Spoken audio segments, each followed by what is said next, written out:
বাংলায় যে খবরটার দিকে গেরুয়া শিবিরের সমর্থকরা অধীর আগ্রহে অপেক্ষা নিয়ে তাকিয়েছিলেন, অবশেষে সেইটা নিয়ে কিন্তু পজিটিভ আপডেট আসা শুরু করলো। দেখুন, এই রাজ্যের গেরুয়া শিবিরের যারা কর্মী সমর্থক রয়েছেন তাদের একটা বড় অংশই মনে করেন যে এই রাজ্যের শাসক দল তৃণমূল কংগ্রেস যেভাবে রাজ্যটাকে চালাচ্ছে, যা যা এই রাজ্যে ঘটে চলেছে, তাতে এই রাজ্যের মানুষ কিন্তু মানসিকভাবে প্রস্তুত আছে এখানে একটা পরিবর্তন ঘটাবে। কিন্তু লাখ টাকার প্রশ্নটা হচ্ছে, বিজেপির কেন্দ্রীয় নেতৃত্ব বা সংঘ তারা কি চায় এই রাজ্যে পরিবর্তন ঘটুক? কোথাও গিয়ে তাদের যেন একটা সহানুভূতির হাওয়া আছে এই রাজ্যের শাসক দলের সুপ্রিমো মমতা বন্দ্যোপাধ্যায়ের সঙ্গে। আর সেই কারণেই তারা এই রাজ্যে মমতা বন্দ্যোপাধ্যায়ের কোনো ডিস্টারবেন্স হোক এটা তারা নাকি চান না। আর সেই কারণেই এখানে ছায়া যুদ্ধ চলে। এত কিছু হওয়ার পরও একের পর এক নির্বাচনে দেখা যায় তৃণমূল কংগ্রেস জিতছে, শুধু জিতছে নয়, আগের থেকে ভালো ফলাফল করছে। আর এই ছবিটা 2026-এ গিয়েও কোনো পরিবর্তন হবে না যদি একই রকম জিনিস চলে। আর মানুষের এই ক্ষোভের কথাটা বোধহয় শেষ পর্যন্ত পৌঁছেছে সংঘের কানে। কেননা যে খবরটা সামনে আসছে সেটা কিন্তু আশাপ্রদ। এখানে একটা ইংরেজি দৈনিক, সেখানে সর্বভারতীয় মিডিয়াতে যে খবর সামনে এসছে সেখানে পরিষ্কারভাবে বলা হচ্ছে যে আরএসএস সংঘ তারা কিন্তু পশ্চিমবঙ্গে যেভাবে বিজেপি চলছে সেই নিয়ে একেবারেই নাখুশ, এবং 2026টাকে তারা কার্যত অগ্নি পরীক্ষা বলে বর্ণনা করেছেন, মানে সঙ্গের লোকেরা। এবং সেই অগ্নি পরীক্ষায় যদি জিততে হয়, যদি সেখানে পাসমার্ক পেতে হয়, যদি সেখানে সত্যিই জয়ের জায়গা তুলে ধরতে হয়, তাহলে ক্রেডিবল ফেস কিন্তু তুলে ধরতে হবে মমতা বন্দ্যোপাধ্যায়ের বিপক্ষে। এমন একটা মুখকে তুলে ধরতে হবে যার উপর মানুষ আস্থা রাখবে এবং এই রাজ্যে পরিবর্তন ঘটাবে। এবং এখানেই যারা গেরুয়া শিবির নিয়ে চর্চা করেন তারা বলছেন যে তাহলে কি শেষ পর্যন্ত বিজেপির জন্য শাপে বর হলো? কোন ঘটনাকে কেন্দ্র করে বলা হচ্ছে? এখানে যে রিপোর্টের কথা বলা হচ্ছে সেটা হচ্ছে আরএসএস এর যে মুখপাত্র আছে স্বস্তিকা, সেখানে একটা নাকি সেখানে একটা প্রবন্ধ বেরিয়েছে বা তাদের তাদের যে বক্তব্য সেটা বেরিয়েছে। সেখানে তুলোধনা করা হয়েছে বিজেপির এই যে সদস্য সংগ্রহ অভিযান সেটাকে নিয়ে। আপনারা জানেন যে এই রাজ্যে অমিত শাহজি এসেছিলেন এবং তিনি বলেছিলেন এই সদস্য সংগ্রহ অভিযান শুরু হলো, এখানে 1 কোটি সদস্য করতে হবে। এবং সেই 1 কোটি সদস্য করার জন্য যে লক্ষ্যমাত্রা ছিল, যে ডেডলাইন ছিল, সেটা বারবার পশ্চিমবঙ্গে চেঞ্জ করা হয়েছে। কিন্তু শেষ পর্যন্ত গিয়ে দেখা গেছে যে সেটাকে বারবার এক্সটেনশন দিলেও যে 1 কোটি সদস্য ছিল তার ধারে কাছেও পৌঁছানো যায়নি। শেষ বেলায় কেন্দ্রীয় নেতৃত্বের কড়া ধমক খাওয়ার পর কার্যত সমস্ত নেতা ময়দানে নামেন, জোর কদমে এই কর্মসূচি চলে এবং কোনো রকমের টেনে টুনে 5 মার্ক 40 লাখ মতো সদস্য তারা সংগ্রহ করতে পেরেছেন। এবার এখানকার বঙ্গ বিজেপির যারা নেতৃত্ব আছেন তারা অনেকটা শাক দিয়ে মাছ ঢাকার মতো করে বলার চেষ্টা করছেন যে কোয়ালিটি ম্যাটার্স, আমরা যারা সদস্য নিয়েছি সেখানে যাতে কোনো জল না মেশায়, এরকম অনেক কথা বলছেন। কিন্তু বিজেপির অন্যান্য রাজ্যের যা পারফরমেন্স আর এই রাজ্যের পারফরমেন্স সেটা কিন্তু আকাশ পাতাল তফাৎ, এবং সেখানে সাংগঠনিক দুর্বলতা কিন্তু চোখে আঙুল দিয়ে দেখিয়ে দিচ্ছে। এবং আরেকটা কথাও এর সঙ্গে সঙ্গে উঠে আসছে, সেটা হচ্ছে এই সাংগঠনিক দুর্বলতা যদি থাকে পশ্চিমবঙ্গের মতো রাজ্যে ভোটে জেতা সম্ভব নয়। আর এক্ষেত্রেই মমতা বন্দ্যোপাধ্যায়কে হারাতে গেলে এখন থেকেই একটা ক্রেডিবল ফেসকে সামনে নিয়ে আসতে হবে, না হলে কিন্তু বাংলার মানুষের জনসমর্থন পাওয়া যাবে না। এর পাশাপাশি সাংগঠনিক শক্তি ওই কাছের লোক নয় কাজের লোককে বসাতে হবে, এই কড়া নিদানও কিন্তু দেওয়া হয়েছে। এবার সব থেকে যেটা ভালো কথা, সংঘ যদি এতখানি চটে থাকে এবং এইরকম কথা তারা খোলাখুলি তাদের পত্রিকায় লিখে থাকে, তাহলে ডেফিনেটলি এই প্রেশারটা কিন্তু কেন্দ্রীয় নেতৃত্বের কাছে পৌঁছচ্ছে এবং তাদেরকে অ্যাকর্ডিংলি কিন্তু স্টেপ নিতে হবে।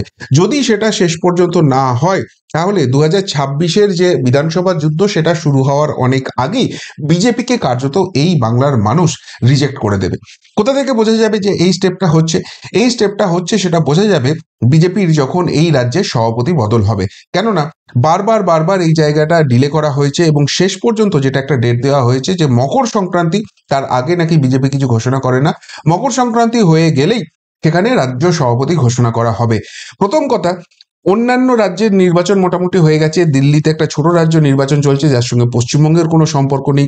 এই অবস্থায় পশ্চিমবঙ্গে আর কিন্তু ডিলে করার কোনো জায়গা নেই। তাই 15ই জানুয়ারির আশেপাশে যদি রাজ্য সভাপতি ঘোষণা না হয় তাহলে তাহলে কিন্তু এই রাজ্যের একটা বড় অংশের মানুষ আছেন যারা কিন্তু বিজেপিকে রিজেক্ট করতে শুরু করবেন এবং তার ফলে 2026-এ ভরাডুবি হওয়াটা কার্যত নিশ্চিত হয়ে যাবে। আর যদি ঘোষণা হয় তাহলে কে হবেন? এখানে একাধিক মুখ নিয়ে চর্চা চলছে, বারবার এটা নিয়ে কথা হয়েছে, কিন্তু মোটামুটি শোনা যাচ্ছে যে এই আলোচনা একদম শেষ পর্যায়ে চলে এসছে এবং সেখান থেকে বেশ কয়েকটি মুখ নিয়ে ফাইনাল পর্যায়ের আলোচনা চলছে এবং সেখান থেকে একজনকে নাকি বেছে নেওয়া হবে। প্রথমেই যে আলোচনাটা হয়েছে সেটা হচ্ছে বর্তমান যিনি রাজ্য সভাপতি রয়েছেন ডক্টর সুকান্ত মজুমদার। দেখুন, তাকে যখন কেন্দ্রীয় প্রতিমন্ত্রী করা হয়েছে তখনই এই বার্তাটা কার্যত ক্লিয়ার হয়ে গিয়েছিল যে তাকে আর কিন্তু রাজ্য সভাপতি হিসেবে কন্টিনিউ করা হবে না, কেননা বিজেপি আদর্শগতভাবে এক ব্যক্তি এক পদ এই নীতিতে বিশ্বাস করে। সুতরাং তাকে কেন্দ্রীয় প্রতিমন্ত্রী করা হয়েছে, 6 মাসের মধ্যে সেখান থেকে তাকে রিজাইন করিয়ে এখানকারই দায়িত্ব দেওয়া হবে এমনটা হওয়ার সম্ভাবনা কম রয়েছে। এবং 2 নম্বর কথা যেটা তার বিরুদ্ধে যাচ্ছে সেটা হচ্ছে সুকান্ত মজুমদারের জামানায় একাধিক নির্বাচন হয়েছে, যদিও অনেকগুলি উপনির্বাচন ছিল বা একদম স্থানীয় স্তরের নির্বাচন ছিল যেখানে কাঙ্ক্ষিতভাবেই এখানকার শাসক দল ভালো ফলাফল করবে, কিন্তু একটা বড় মেজর ইলেকশন পাওয়া গিয়েছিল, সেটা হচ্ছে 2024-এর লোকসভা ভোট। সেখানে কিন্তু যা পারফরমেন্স সুকান্ত মজুমদার করেছেন সেটা এই রাজ্যের কর্মী সমর্থকদের উজ্জীবিত করতে পারবে এমন নয়, এবং সেই জায়গা থেকে তাকে আর রাজ্য সভাপতি হিসেবে কন্টিনিউ করানোর কোনো জায়গা নেই, তিনি কেন্দ্রীয় প্রতিমন্ত্রী হিসেবেই কন্টিনিউ করুন এমন একটা হাওয়া কিন্তু উঠে যাচ্ছে। ফলে সুকান্ত মজুমদারের চান্স কিন্তু কমছে, এটাই নাকি জানা যাচ্ছে। এরপর যে নামটা নিয়ে সব থেকে বেশি চর্চা হচ্ছে তিনি হচ্ছেন দিলীপ ঘোষ। কেননা দিলীপ বাবু যখন এই রাজ্যের রাজ্য সভাপতি ছিলেন তখন বিজেপি সব থেকে ভালো ফল করেছে, তাদের বাংলায় জামানায় সব থেকে ভালো ফল দিয়েছেন, সব থেকে সফল সভাপতি তাকে বলা হয়। সুতরাং দিলীপ বাবুর নাম খুব জোরালোভাবে ভেসে উঠেছে এবং 2024-এর বিপর্যয়ের পরে দলেরই একটা বড় অংশ আবারও চাইছেন দিলীপ ঘোষের হাতে ব্যাটনটা উঠে আসুন।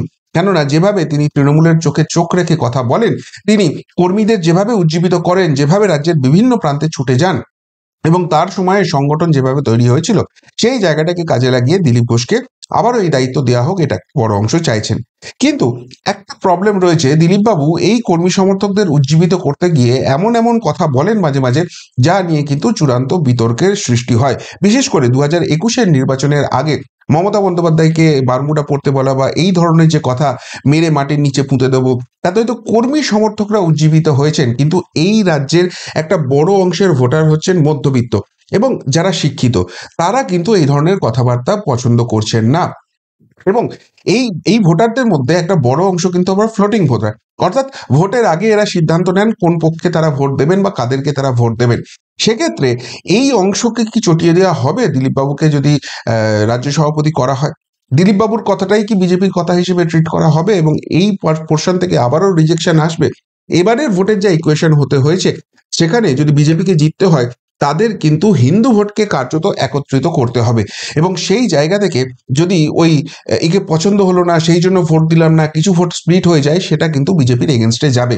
ফলে দিলীপ বাবুকে অন্যভাবে গুরুত্বপূর্ণ জায়গায় রেখে ব্যবহার করা হোক, রাজ্য জুড়ে ব্যবহার করা হোক, কিন্তু রাজ্য সভাপতির পদে না নিয়ে আসা হোক, এমন একটা আলোচনা নাকি চলছে। তাহলে 3 নম্বর যে নামটা নিয়ে জল্পনা চলছে সেটা কোয়াইট অবভিয়াস, তিনি হলেন বর্তমানে বিজেপির যিনি এই রাজ্যের বিরোধী দলনেতা রয়েছেন শুভেন্দু অধিকারী।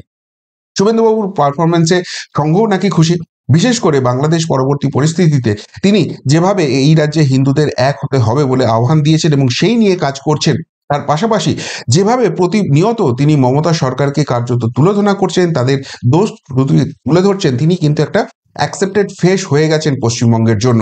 সেই জায়গা থেকে শুভেন্দুবাবুর নামটাও খুব বেশি করে ভেসে উঠছে। কিন্তু এক্ষেত্রে প্রবলেম হচ্ছে, অনেকেই বলছেন যে শুভেন্দুবাবু কিন্তু দল পরিবর্তন করে এসেছেন এবং সেই জায়গা থেকে দলের একটা অংশ শুভেন্দুবাবু যদি রাজ্য সভাপতি হন তাহলে তারা কি ময়দানে নামবেন? এখানে আবারও বলছি যে সকলকে একসঙ্গে নিয়ে কাজ করতে হবে এমন একটা ফেসের কিন্তু খুব দরকার রয়েছে। প্লাস তিনি মমতা বন্দ্যোপাধ্যায়ের বিরোধী মুখ হতে পারেন, এই জায়গাটাকেও এস্টাবলিশ করতে হবে। সেক্ষেত্রে শুভেন্দুবাবু অনেকটা এগিয়ে থাকলেও এই জায়গাটায় একটা প্রবলেম থাকছে। তার উপরে আরেক পয়েন্টও নাকি উঠে আসছে, সেটা হচ্ছে বিরোধী দলনেতা হিসেবে তিনি ইতিমধ্যেই গোটা রাজ্য জুড়েই তিনি কার্যত তার কর্মসূচি করছেন। এর পাশাপাশি তাকে যদি সংগঠনটাও সামলাতে হয় সেক্ষেত্রে দুটো মিলে তার কাছে বেশি প্রেশার হয়ে যাবে না তো? এবং 3 নম্বর যে জায়গাটা অত্যন্ত গুরুত্বপূর্ণ, বিজেপি এক ব্যক্তি এক পথে বিশ্বাস করে। সেক্ষেত্রে যদি শুভেন্দু বাবু তাকে যদি রাজ্য সভাপতি দেওয়া হয় তাহলে কি তাকে বিরোধী দলনেতার জায়গা ছাড়তে হবে? যদি ছাড়তে হয়, বিধানসভায় যে ইম্প্যাক্টটা বিজেপি করছে সেই জায়গাটা কিন্তু ধাক্কা খাওয়ার চান্স আছে। অন্যদিকে যদি তাকে বিরোধী দলনেতা থাকা অবস্থাতেই রাজ্য সভাপতি করা হয় তাহলে তার ক্ষেত্রে নীতি লঙ্ঘন হচ্ছে এবং সেখানেও কিন্তু একাধিক প্রশ্ন উঠবে যে একটা মানুষের জন্য কেন এই জায়গাটা করা হচ্ছে যেখানে বিজেপি এই নীতিতে বিশ্বাস করে। সেখানে কি পার্টির থেকে ব্যক্তি বড় হয়ে গেল? এই জায়গাটা নিয়েও একটা কন্ট্রোভার্সি চলছে, সুতরাং সেই জায়গাতেই শুভেন্দুবাবুর নামটাও নাকি কিছুটা পিছিয়ে থাকছে। এইবার সব থেকে গুরুত্বপূর্ণ, তাহলে এদের অল্টারনেটিভ কে হতে পারেন? সেখানেও নাকি 3টে নাম উঠে এসছে, যার মধ্যে প্রথম নাম হচ্ছে পুরুলিয়ার সাংসদ জ্যোতির্ময় সিং মাহাতো। আপনারা দেখবেন সুকান্ত মজুমদার যখন কেন্দ্রীয় প্রতিমন্ত্রী হয়ে গেলেন, তখন এই রাজ্যে বিজেপির যারা নেতা রয়েছেন, যারা সাংসদ রয়েছেন, তার মধ্যে সব থেকে অ্যাক্টিভ কিন্তু জ্যোতির্ময় সিং মাহাতো রয়েছেন।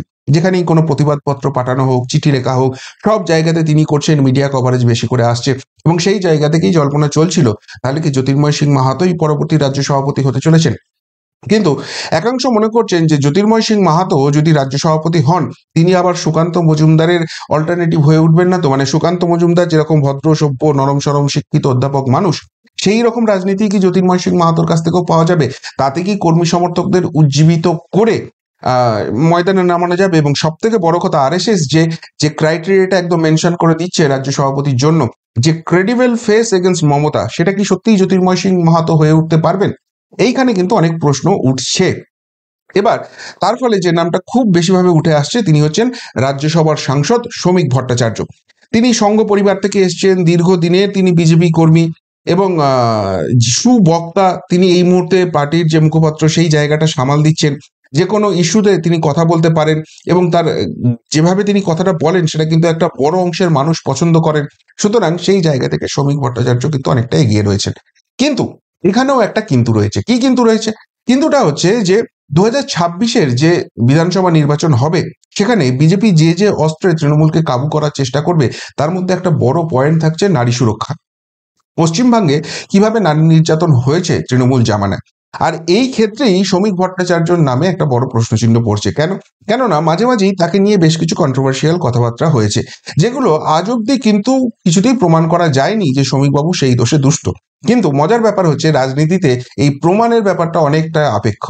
যে যার মতো পারে একটা করে অভিযোগ তুলে দেয়, এবং সেই অভিযোগ তুলে দেওয়ার পর সেটা দিয়েই তাকে কালিমালিপ্ত করার চেষ্টা হয়। ফলে তৃণমূল কংগ্রেসকে যখন বেধা হবে নারী নির্যাতন প্রশ্নে, তখন শ্রমিক বাবুর সেই সব ভাইরাল হয়ে যাওয়া ভিডিও, অডিও সামনে নিয়ে আসা হবে, এবং তাকে কালিমালিপ্ত করার চেষ্টা করা হতে পারে।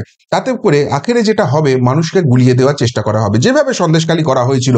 স্টিং অপারেশনের নামে ভুয়ো ভিডিও নিয়ে এসে পুরো জিনিসটাকে ঘেঁটে দেওয়ার চেষ্টা করা হয়েছিল। এই জায়গাটা কিন্তু হতে পারে। রাজনীতিতে সবসময় নিজের পক্ষ ভাবলেই হবে না, শত্রুপক্ষ কি চাল দিতে পারে সেটাও ভেবে তার অ্যান্টিডোটটা তৈরি করতে হয়। আর এই জায়গাটাতেই শ্রমিক ভট্টাচার্যর নাম নিয়েও অনেকটা এগিয়েও কিছুটা হলেও নাকি কেন্দ্রীয় নেতৃত্বকে পিছিয়ে আসতে হচ্ছে। তাহলে ফাইনাল যে নামটা নিয়ে আলোচনা চলছে, সেখানে অ্যাকচুয়ালি নাকি 3টি নামের আলোচনা ছিল। সেটা হচ্ছে রাজ্য সভাপতি পদে একজন মহিলা মুখকে বসানো হোক। সেখানে দুটো জিনিস বার্তা যাবে। এক, তৃণমূল কংগ্রেসের যেখানে মমতা বন্দ্যোপাধ্যায় রয়েছে, আমাদেরও মহিলা মুখ দেয়া রয়েছে। 2 নম্বর হচ্ছে, যখনই রাজ্য সভাপতি একজন মহিলা মুখ হবেন, যেভাবে দিলীপ বাবু, শ্রমিক ভট্টাচার্য, শুভেন্দু অধিকারী যেই হন না কেন, কাঁচা খুলে আক্রমণ তৃণমূল করতে শুরু করবে রাজ্য সভাপতি হওয়ার পরই, সেক্ষেত্রে একজন মহিলাকে যদি সেই আক্রমণ করতে চায়, অনেকটা ব্যাকফুটে চলে যেতে হবে। তার কারণ হচ্ছে, তৃণমূল কংগ্রেসও কিন্তু ভিকটিম কার্ড খেলে। যখন দেখে আর কোনো কিছুই সামাল দিতে পারছে না, মমতা বন্দ্যোপাধ্যায় একজন মহিলা মুখ, একজন মহিলাকে এই কথা বলা হলো, সেই একই অস্ত্রে তৃণমূলকে ঘায়েল করা যাবে। 2 নম্বর হচ্ছে, অগ্নিমিত্রা পাল অন্য দল করেননি, তিনি সরাসরি বিজেপিতে যোগদান করেছেন। তিনি পরিষদীয় রাজনীতিতে ক্রমশ পোক্ত হয়ে উঠছেন, এবং বিধানসভায় যদি শুভেন্দু অধিকারী, শঙ্কর ঘোষের পরে কেউ সব থেকে বেশি ভোকাল হয়ে থাকেন, তিনি হচ্ছেন অগ্নিমিত্রা পাল। এবার তার এগেনস্টে একটা পয়েন্ট উঠছে যে তাকে সদ্য সমাপ্ত লোকসভা নির্বাচনে মেদিনীপুর থেকে টিকিট দেওয়া হয়েছিল, তিনি সেখানে হেরে গেছেন। কিন্তু বিজেপির কেন্দ্রীয় নেতৃত্ব মনে করছে যে সেখানে অত্যন্ত কঠিন আসন ছিল, এবং খুব লো মার্জিনে তিনি হেরেছেন, এবং সেই হারারও একটা টেকনিক্যাল কারণ রয়েছে, সেটা হচ্ছে সংগঠন। সুতরাং সেটা খুব একটা বড় ফ্যাক্টর হবে না। তিনি ভালো বক্তা, এবং সব থেকে বড় কথা, তিনি যেহেতু মহিলা মুখ, সেটা কিন্তু একটা অল্টারনেটিভ ফেস হিসেবে উঠে আসবে। এই জায়গায় 3টে নাম নিয়ে চর্চা হচ্ছিল, বলছিলাম। একটা ছিল লকেট চট্টোপাধ্যায়, একটা ছিল দেবশ্রী চৌধুরী, একটা হচ্ছে অগ্নিমিত্রা পাল। এই 3জনের মধ্যে একজনের হওয়ার নাকি সম্ভাবনা রয়েছে, এবং সেই জায়গায় সব থেকে এগিয়ে রয়েছেন অগ্নিমিত্রা পাল। কেননা তার একটা দলের মধ্যে অ্যাকসেপ্টেন্স তৈরি হয়ে গেছে, তিনি মহিলা মুখ, এবং দলের আদি নব্য সমস্ত গোষ্ঠীর সঙ্গেই তার সুসম্পর্ক রয়েছে। শুভেন্দু অধিকারীরও তিনি অত্যন্ত ঘনিষ্ঠ, এবং আসানসোলের মতো টাফ জায়গাতে তিনি কিন্তু ফাইট দিয়েছেন এবং সেখান থেকে বিধায়ক হয়েছেন। ফলে সব মিলিয়ে এই মুহূর্তে নাকি রাজ্য সভাপতি হওয়ার জন্য তিনি এগিয়ে রয়েছেন। দেখা যাক, শেষ পর্যন্ত ঘোষণা হয়তো 15 তারিখের আশেপাশে হবে।